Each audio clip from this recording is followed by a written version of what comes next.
3 ঘণ্টার বিশেষ অভিযান চালিয়ে আরক্ষা প্রশাসনের যৌথ বাহিনী যাত্রাপুর থানার অন্তর্গত ধুলিবাড়ি এডিসি ভিলেজ পরিত্যক্ত স্থান থেকে সর্বসাকুল্য 211 কেজি শুকনো গাঁজা উদ্ধার করে।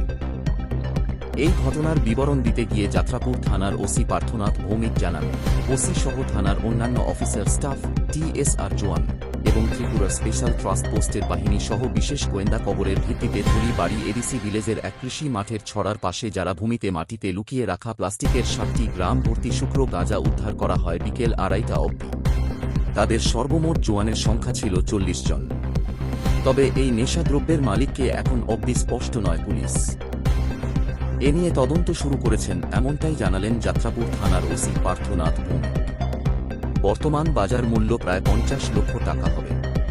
ওসি জানান, নেশামুক্ত সমাজ গড়ার লক্ষ্যে এই জাতীয় অভিযান আগামী দিনেও অব্যাহত থাকবে, তবে সাধারণ মানুষের সহযোগিতা চাইছেন তিনি। কিভাবে উদ্ধার কাজ সম্পন্ন?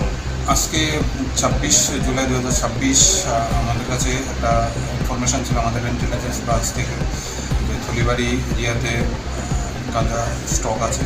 তো অ্যাকর্ডিংলি এসটিএফ যাত্রাপুর থানা এবং ইন্টেলিজেন্স ব্রাঞ্চ মিলে আমরা ওই জায়গা থেকে রেড করি। ওই রেটে আমরা 7টা ড্রাম, টোটাল 211 কেজি গাঁজা সিজ হয়। উদ্ধার প্রক্রিয়া সম্বন্ধে একটু কীভাবে আপনারা এগুলো উদ্ধার করলেন, কোথায় মজুদ ছিল? ইনফরমেশন আজকে সকালে আসে। তো অ্যাকর্ডিংলি আমরা যে স্পেশাল টাস্ক ফোর্স আগরতলা তাদের আমরা ইনফরমেশন দিই আমাদের সাপোর্ট করার জন্য, এবং তারা আসেন, যে ইন্টেলিজেন্স ব্রাঞ্চ ছিল তারাও আসেন। এবার accordingly Jatrapur PS staff officers Dhulibari একটা ছড়ার যে বাঁধের পারে অনেকগুলা 7টা গ্রাম মাটির নিচে রাখা ছিল, ওইগুলা মাটির নিচে থেকে আনতে হবে। কতজন গ্রেপ্তার করা সম্ভব হয়েছে কিনা?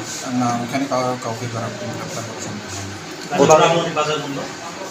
বাজার মূল্য 50 লাখের উপরে। আচ্ছা, কতজন জওয়ান ছিলেন? হ্যাঁ, জওয়ান কতজন মোট?